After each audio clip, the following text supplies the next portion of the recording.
Cinema നടന്മാർക്ക് വേണ്ടി മരിക്കുന്ന തമിഴ് മക്കൾ. MGR മരിച്ചപ്പോ എത്രയോ പേര് ആത്മഹത്യ ചെയ്തു MGRന്റെ കൂടെ മരിക്കാൻ വേണ്ടി. ഇപ്പോഴിതാ വിജയുടെ പേരിൽ 41 പേർ മരണപ്പെട്ടിരിക്കുന്നു. അപകടത്തിൽപ്പെട്ടാണ് മരിച്ചത്. എങ്കിലും ഒരു സിനിമാ നടനെ കാണാൻ വേണ്ടി ഇത്രയും ലക്ഷക്കണക്കിന് ആൾക്കാർ വന്നു ചേരുക എന്ന് പറഞ്ഞാൽ എന്താണ് ഇതിന്റെ കാരണം? അതിൽ ഒരു 2 വയസ്സായ കുഞ്ഞും മരിച്ചിരിക്കുന്നു. ഈ 2 വയസ്സായ കുഞ്ഞ് ആരെ കാണാനാണ് വന്നത്? അല്ലെങ്കിൽ എന്ത് രാഷ്ട്രീയം കളിക്കാനാണ് ആ കുട്ടി അവിടെ വന്നത്? അപ്പോ ഈ വന്നവരെല്ലാം വിജയിയെ കാണാനാണ് വന്നത് എന്നുള്ളതിന്റെ തെളിവാണ് 2 വയസ്സായ കുട്ടിയുടെ മരണം. ഒരു സിനിമാ നടനെ കാണാൻ എന്താണ് ഇത്ര പ്രത്യേകതയുള്ളത്? നമ്മളെ പോലെ തന്നെ അവരും ഒരു മനുഷ്യരാണ്. നമ്മുടെ നാട്ടിലും ഉണ്ടല്ലോ സിനിമാ നടന്മാർ. നമ്മുടെ നാട്ടിൽ മമ്മൂട്ടിയുണ്ട്, മോഹൻലാലുണ്ട്, മുകേഷ് ഉണ്ട്, എത്രയോ സിനിമാ നടന്മാരുണ്ട്. അവരൊക്കെ എവിടെയെങ്കിലും വരുന്നു എന്ന് അറിഞ്ഞു കഴിഞ്ഞാൽ ഇതുപോലെ തന്നെ കാറിലും ലോറിയിലും ട്രെയിനിലും ബസ്സിലും ഒക്കെ ആൾക്കാർ വന്നിങ്ങനെ കൂടാറുണ്ടോ? എന്നാൽ തമിഴ്നാട്ടിന്റെ അവസ്ഥ അതല്ല.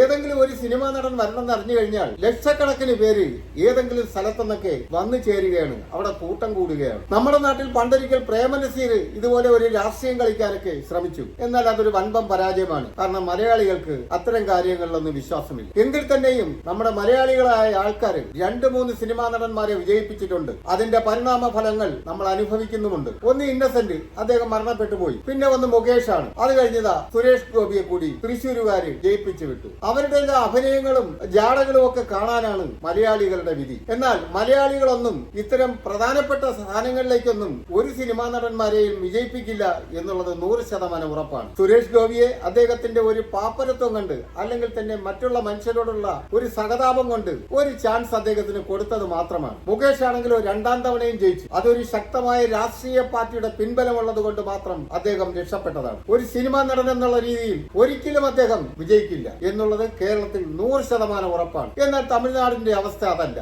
സിനിമാ നടന്മാർക്കാണ് അവിടെ രാഷ്ട്രീയവും രാഷ്ട്രീയ ഭാവിയും ഒക്കെ. അവരൊന്നും മനുഷ്യരല്ല, ആരാധന പുരുഷന്മാരും പൂജിക്കുന്ന ദൈവങ്ങളും ഒക്കെയാണ്. തമിഴ്നാട്ടില് സിനിമാ നടന്മാരെന്നൊക്കെ പറഞ്ഞു കഴിഞ്ഞാൽ പൂജിക്കുന്ന ദൈവങ്ങളാണ്. MGR ഉണ്ടായിരുന്ന കാലത്ത് MGR ഒരു ദൈവമായിരുന്നു. അത് കഴിഞ്ഞ് ജയലളിതയായപ്പോ അമ്മ ദൈവം. എത്രയോ സിനിമാ നടികളുടെ പേരിൽ അവിടെ അമ്പലങ്ങൾ വെച്ച് അവരെ ജീവിച്ചിരിക്കുമ്പോൾ തന്നെ പൂജ തുടങ്ങിയിരിക്കുന്നു. അതാണ് തമിഴ്നാട്ടുകാരുടെ ഒരു പ്രത്യേകത. സ്നേഹിക്കുന്നവരെ ജീവൻ കൊടുത്ത് സ്നേഹിക്കുന്ന ഒരു നിഷ്കളങ്ക സ്വഭാവമാണ് അവരുടേത്. എന്നാൽ ഇതിന്റെ പിന്നിൽ വലിയ വലിയ അപകടങ്ങൾ ഒളിച്ചിരിക്കുന്നു എന്നുള്ള സത്യം അവര് മനസ്സിലാക്കുന്നില്ല. ഈ സിനിമാ നടന്മാരെല്ലാം ഏകാധിപതികളാണ്. MGR ഉണ്ടായിരുന്ന കാലത്ത് MGRന്റെ വാക്കല്ലാതെ മറ്റാരുടെ വാക്കിനും അവിടെ ഒരു വിലയും ഉണ്ടായിരുന്നില്ല. അതുപോലെ തന്നെ ജയലളിത ഉണ്ടായിരുന്ന കാലത്ത് മറ്റു ഒരു മന്ത്രിമാർക്കും ഒരു സഹപ്രവർത്തകർക്കും ഒരു വിലയും ഉണ്ടായിരുന്നില്ല. അതുപോലെ തന്നെ ഇപ്പോൾ വന്നിരിക്കുന്ന വിജയിയുടെ ഒരു പ്രസംഗം യൂട്യൂബിൽ കിടപ്പുണ്ട്. അത് കേട്ടു നോക്കിയാൽ ഏതൊരു വ്യക്തിക്കും മനസ്സിലാവും ഒരു ഏകാധിപതിയുടെ ശബ്ദമാണ് നമുക്കവിടെ കേൾക്കാൻ കഴിയുന്നത്. അദ്ദേഹം പറയുകയാണ്, തമിഴ്നാട്ടിലുള്ള എല്ലാ മണ്ഡലങ്ങളിലും ഞാനാണ് മത്സരിക്കുന്നത്, കൈയെടുത്ത് കാണിക്കുന്നു ഞാനാണ് മത്സരിക്കുന്നത് എന്ന്. നിങ്ങളെല്ലാവരും എനിക്കാണ് വോട്ട് ചെയ്യേണ്ടത്, ഞാനാണ് മത്സരിക്കുന്നു എന്ന് പറഞ്ഞ് നിങ്ങൾ വോട്ട് ചെയ്യണമെന്ന്. അത് തന്നെ കേൾക്കുന്ന നമുക്ക് വളരെ വ്യക്തമായിട്ട് മനസ്സിലാവും ഒരു ഏകാധിപതിയുടെ ശബ്ദമാണത്. ഇങ്ങനെ ഇദ്ദേഹം ജയിച്ച ഒരു മുഖ്യമന്ത്രിയായി കഴിഞ്ഞാൽ അദ്ദേഹത്തിന്റെ മന്ത്രിസഭയിലുള്ള മന്ത്രിമാർക്കെല്ലാം എന്തെങ്കിലും ഒരു വിലയുണ്ടാകുമോ? ആർക്കും ഒരു വിലയും ഉണ്ടാകില്ല. വിജയ് എന്ന മുഖ്യമന്ത്രി ഏകാധിപതിയായ ഒരു മുഖ്യമന്ത്രി മാത്രമായിരിക്കും. എന്തായാലും ജനങ്ങളെല്ലാം അപകടത്തിൽപ്പെട്ടപ്പോൾ അദ്ദേഹത്തിന്റെ ജീവനും കൊണ്ട് ഓടി രക്ഷപ്പെട്ട് അദ്ദേഹത്തിന്റെ വീട്ടിലെത്തി. ഒരു രാഷ്ട്രീയക്കാരന്റെ തനി സ്വഭാവം, വരാൻ പോകുന്ന ഒരു മുഖ്യമന്ത്രിയുടെ തനി സ്വഭാവം അദ്ദേഹം കാണിച്ചു. അദ്ദേഹത്തിന്റെ ഒരു വാക്കിലോ പ്രസംഗങ്ങളിലോ ജനങ്ങളെ നിയന്ത്രിച്ചു നിർത്താൻ കഴിയുമായിരുന്നു. പക്ഷേ പ്രശ്നങ്ങൾ തുടങ്ങിയപ്പോൾ തന്നെ അദ്ദേഹത്തിന്റെ ജീവൻ രക്ഷപ്പെടുത്താനാണ് ശ്രമിച്ചത്. ഭൂമിയിലുള്ള എല്ലാ ജീവികളും അങ്ങനെയാണ്. സ്വന്തം ജീവൻ രക്ഷപ്പെടുത്താനാണ് എപ്പോഴും ശ്രമിക്കുക. ഭൂമിയിലുള്ള എല്ലാ ജീവികളും സ്നേഹിക്കുന്നതും സംരക്ഷിക്കുന്നതും സ്വന്തം ജീവനാണ്. അതേ പ്രവൃത്തി തന്നെ വിജയം ചെയ്തു. ബുദ്ധിയില്ലാത്ത ഈ വർഗം മറ്റു മനുഷ്യരുടെ ചവിട്ടും ഇടിയും തുപ്പും ഒക്കെ കൊണ്ട്